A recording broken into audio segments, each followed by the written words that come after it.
The rhythmic beeping of the heart monitor was the first sound I registered as I came to. My head throbbed, my body felt heavy, and the sharp scent of antiseptic stung my nose. I blinked, the sterile white walls of the hospital room coming into focus. I was alive, barely, it seemed, but alive nonetheless. I tried to move my arm, but a dull ache shot through my chest, and I groaned. That's when I heard the door creak open.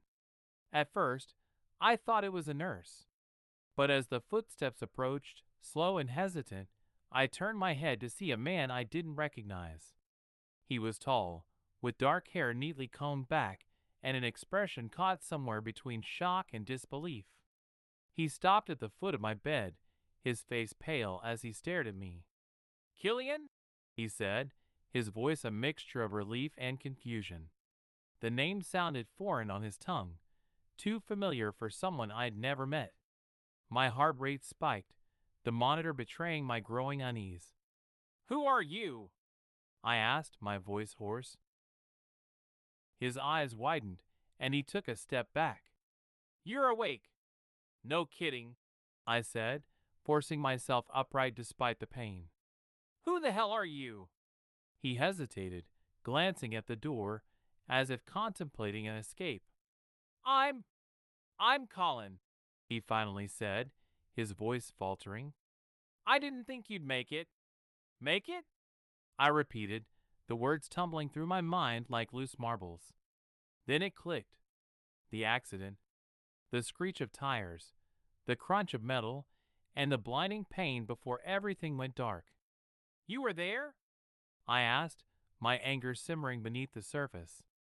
"No," he said quickly, his hands raised in defense. "I wasn't. But I—" He cut himself off, his jaw tightening. "You what?" I pressed, my patience wearing thin. "Why are you here? What do you want?" He opened his mouth, then closed it again, his gaze darting around the room. When his eyes finally met mine, there was something raw in them, fear, guilt, desperation. "I didn't think she'd still be coming," he said cryptically. "She?" My stomach twisted. "What are you talking about?" "Eira," he said, his voice barely above a whisper. "She told me you wouldn't survive. That she'd be free." The name was a dagger to the chest.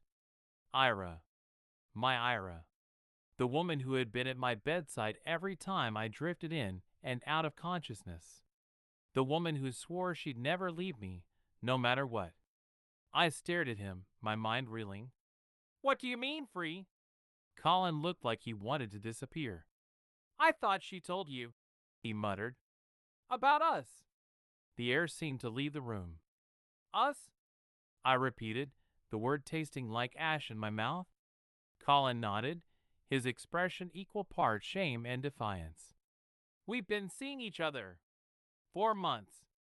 She said you'd never let her go, that this was her only way out." The heart monitor's beeping sped up, the sound matching the pounding in my head. "You're lying," I said, though even I wasn't sure if I believed it. "I wish I was," he said quietly. "But why else would I be here?" I didn't have an answer. All I had were fragments of a truth I didn't want to face. The accident, her insistence on driving separate cars that day, the way she cried at my bedside but avoided my gaze. "You're saying—" My voice cracked. "You're saying she wanted me dead?" Colin didn't answer, but his silence spoke volumes. The door opened again, and this time it was Eira. She froze in the doorway, her eyes darting between me and Colin. For a split second, she looked panicked, but she quickly masked it with a smile. "Cillian," she said, rushing to my side. "You're awake! I was so worried." I stared at her, the warmth of her touch on my hand now feeling like ice. "Worried?" I asked, my voice flat. "Or disappointed?" Her smile faltered. "What are you talking about?" "Colin," I said, nodding toward the man standing awkwardly at the foot of the bed. He's been telling me some interesting things. Ira's eyes widened, and for the first time, I saw real fear on her face. Colin, she said, her voice tight. What are you doing here? I could ask you the same thing. He replied, his tone bitter. You said he wouldn't make it, that we'd finally be free. Stop, she hissed, her voice shaking. You don't know what you're talking about. I know enough. He snapped. I know you used me, just like you used him. Ira, I said, my voice cutting through their argument. Is it true? She turned to me, her eyes glossy with unshed tears. Cillian, don't lie to me. I shouted, the pain in my chest flaring with the effort. Did you want me dead? The room fell silent except for the erratic beeping of the monitor. Ira opened her mouth, but no words came out. Colin stepped back, his face hardening as he looked at her. I didn't want this, she said finally, her voice barely audible. But you gave me no choice. No choice? I repeated, my voice breaking. You had every choice. And you chose this. Her tears fell freely now, but I didn't care. All I could see was the betrayal, the lies, and the twisted reality of the life we'd built. The woman I thought I knew had been planning my end, and for what? For him? For her freedom? I turned to Colin, my rage spilling over. And you, I said, my voice trembling. You came here thinking I'd be gone. What were you planning to do? Celebrate? He didn't answer, his silence infuriating. Get out, I said, my voice low but firm. Both of you. Get out of my sight. Cillian, please, Eira begged, but I turned away, unable to look at her. I said go. The sound of their retreating footsteps was deafening, and as the door clicked shut, I finally allowed myself to collapse against the pillows. The pain in my chest was nothing compared to the ache in my soul, but one thing was clear: I had survived. And now, I'd make sure neither of them ever had a place in my life again. The hospital room was eerily quiet after they left, the tension still hanging heavy in the air like a suffocating blanket. I stared at the door, half expecting Eira to come back, armed with more lies, more excuses, more hollow promises. But the minutes stretched, and the only sounds were the steady beeping of the monitor and the faint hum of the fluorescent lights above. My body ached, but it was nothing compared to the storm raging in my head. The pieces of the puzzle clicked into place with excruciating clarity now. The distant glances, the half-hearted kisses, the way Eira always seemed to find reasons to stay late at work or avoid certain conversations. And Colin, his presence was the final nail in the coffin of everything I thought I knew. A soft knock at the door broke the silence, and I tensed, expecting one of them to have returned. But instead, a nurse stepped in, her kind eyes scanning the room. Mr. Cillian, she said gently, I just need to check your vitals. I nodded silently, watching as she adjusted the machines, her movements calm and practiced. As she worked, she glanced at me, her brow furrowing slightly. You seem tense, she said. Is everything okay? I laughed bitterly, the sound hollow in the sterile room. Define okay. She didn't press, but the look in her eyes told me she understood more than she let on. When she finished, she hesitated at the door. If you need anything, just press the call button, she said softly, even if it's just someone to talk to. I nodded, and she left, leaving me alone with my thoughts once more. It wasn't long before the door opened again. This time, it wasn't Eira or Colin, it was my sister Nerys. She rushed in, her face a mixture of relief and fury. Cillian, she said, dropping her bag onto the chair and taking a seat beside me. What the hell happened? I exhaled sharply, the exhaustion catching up to me. You don't want to know. Try me, she said, crossing her arms. You've been dodging my calls for weeks, and now I find out you were in an accident. And who was that guy I saw leaving just now? He looked like he'd seen a ghost. Colin, I said, the name leaving a bitter taste in my mouth. Eira's affair partner. Nerys froze, her eyes narrowing. Affair partner? Are you serious? As a heart attack, I muttered. Apparently, they've been seeing each other for months. And he came here thinking I wouldn't survive. Her expression darkened, and I could practically see the fire burning behind her eyes. She had the nerve to bring him into this hospital? She hissed. To stand here, knowing what she's done? It gets worse, I said, my voice hollow. She told him I wouldn't make it, that this was her way out.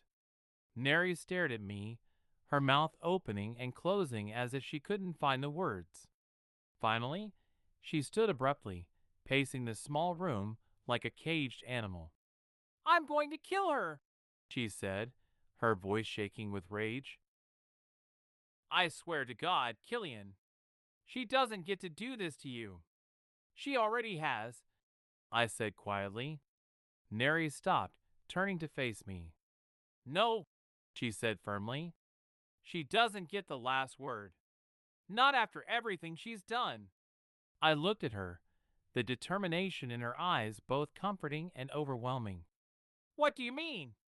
She thinks she can just walk away from this, Nerys said, her voice rising.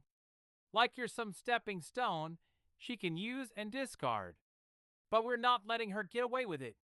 What am I supposed to do, Nerys? I asked, my voice cracking. I can't even get out of this bed. She's already moved on, and I'm stuck here, trying to piece my life back together. Her expression softened, and she sat down beside me, taking my hand in hers. You're not stuck, she said, and you're not alone. We're going to make sure she regrets every second of this. I wanted to believe her, to believe that there was some justice waiting for Eira and Colin. But all I felt was the weight of betrayal, pressing down on me like a crushing tide. I don't even know where to start, I admitted. Nerys squeezed my hand, her grip strong and steady. We'll start by making sure they don't get to rewrite the story. You survived, Cillian. And that's the one thing they didn't count on. Her words planted a small seed of hope in my chest, but it would take time for it to grow. For now, all I could do was hold on to the truth. I was still here. And that was enough for now. The sun filtered through the thin hospital curtains, bathing the room in a pale, muted light. I stared at the ceiling, the events of the past day replaying in my mind like a bad movie I couldn't escape. Betrayal, lies, and the haunting image of Colin standing at the foot of my bed, thinking I was gone. The weight of it all threatened to suffocate me, but Nerys wasn't having any of it. You're not going to sit here and stew in this, she said, dragging a chair closer to the bed. Her tone was firm, but there was a tenderness beneath it. You've been through hell, Cillian, but you're not staying there. I sighed, my chest aching with every breath. What am I supposed to do, Nerys? Walk out of here and pretend none of this happened? No, she said sharply. You face it. Head on. You let them know you're not the victim they think you are. Her words ignited something in me, a flicker of defiance amidst the ashes.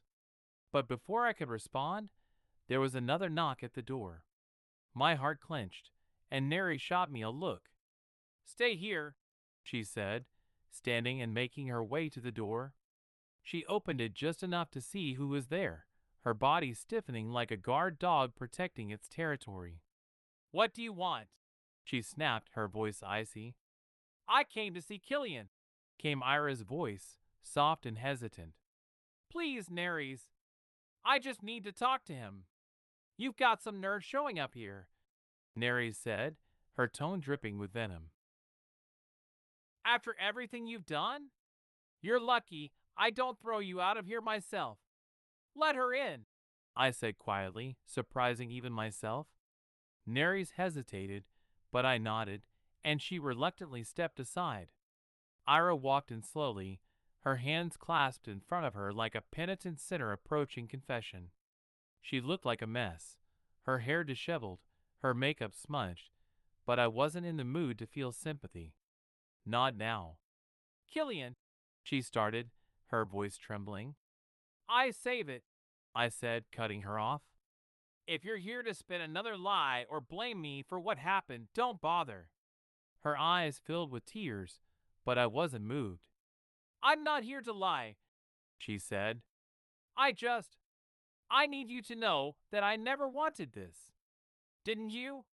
I said, my voice cold. "Because from where I'm sitting, it sure looks like you did." She flinched, her hands wringing together. "I made mistakes," she said. "I got caught up in something I couldn't control, and it spiraled. But I never wanted to hurt you, Cillian. I never wanted it to end like this. You planned for it to end like this." I snapped, my anger bubbling to the surface. "You told him I wouldn't make it, that you'd finally be free. How am I supposed to believe anything you say now?" She opened her mouth, but no words came out. The silence stretched between us, heavy and suffocating, until Nerys spoke up. "You don't get to rewrite history, Eira," she said, her voice sharp. "You lied, you cheated, and you tried to build a future on the back of his death. You don't get to come here and play the victim now." Ira's tears fell freely, but they didn't soften my resolve. "I loved you," I said, my voice quieter but no less firm. "I would have done anything for you, and you threw it all away. For him." "It wasn't about him," she said desperately. "It was about me, about feeling trapped in, and instead of talking to me," I interrupted, "you made me the villain in your story. You didn't just betray me, Eira. You betrayed everything we built." She broke down completely then, collapsing into the chair Nerys had vacated. But her tears did nothing to dull the ache in my chest. If anything, they only made it worse. "I don't know how to make it right," she said, her voice barely above a whisper.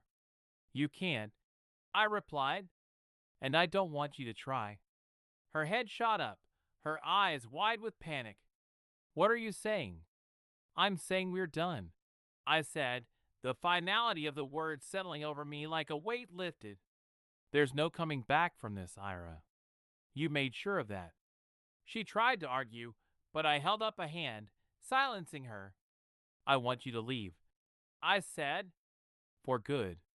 Don't come back, don't call, don't try to explain. We're finished." Nerys stepped forward then, her presence a steadying force. "You hurt him," she said firmly. "It's time for you to go." Eira looked at me one last time, her face a mask of devastation. But I didn't flinch. I didn't waver. She stood slowly, her movements heavy, and left without another word. As the door closed behind her, I exhaled, my body sinking into the bed.